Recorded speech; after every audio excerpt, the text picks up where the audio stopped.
Magandang gabi mga kagors. So, okay, mayroon po siyang public apology ulit. Siya ulit na inulit niya na wala na po siyang mas. At ito, panoorin nyo guys. Huwag na natin patagalin, panoorin natin agad. Ako si Alexis Jane Caranza na humihingi ng public apology. Sana po mapatawad niyo po mga nasabi ko po. Hindi ko naman po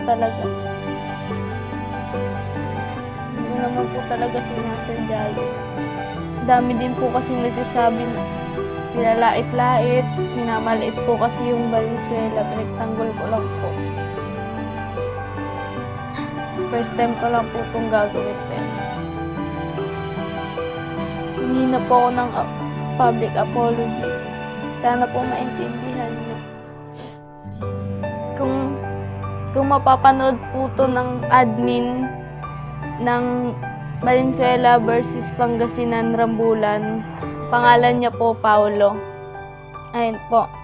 Siya po yung punot dulo nito.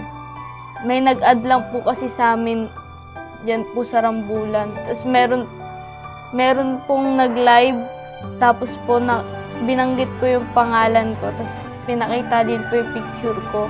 Nagalit po ako kaya ginawa ko po yung live na yun.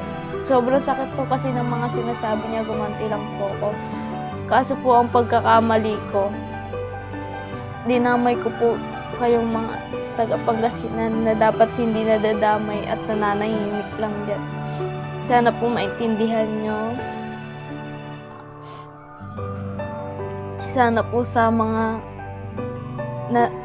nanonood po neto, sana maging aral po to sa inyo. Na sana po magpumandamay ng tao na nanahimik.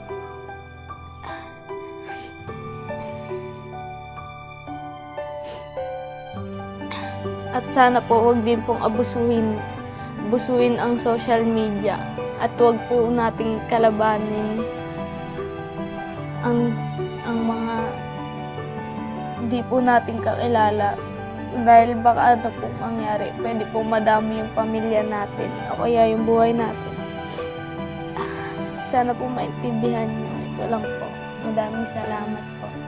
Diyan na mga kabataan, gawin nating aral po yung sinabi niya kasi may maganda siyang sinabi. Sabi niya gawin yung aral po ito. Wag kayong magkakamali na mangdamay ng tao na wala namang ginagawa sa inyo, okay? Nasabi ko nga nung nakarang pong video, think before you click. Ayan. When using social media. Ayan.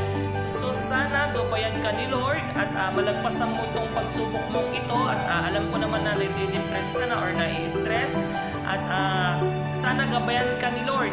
Magdasal ka at sana magdasal ka lang at magdasal at i-accept mo yung pagkakamali mo kasi once na in-accept mo ng buong buo yan ay hindi ka magdadalawang isip or hindi ka dadapuan ng depression or stress kasi alam mo sa sarili mo na buong puso ka nagsisisi at nag-public apology or nagsusorry sa buong Pangasinan.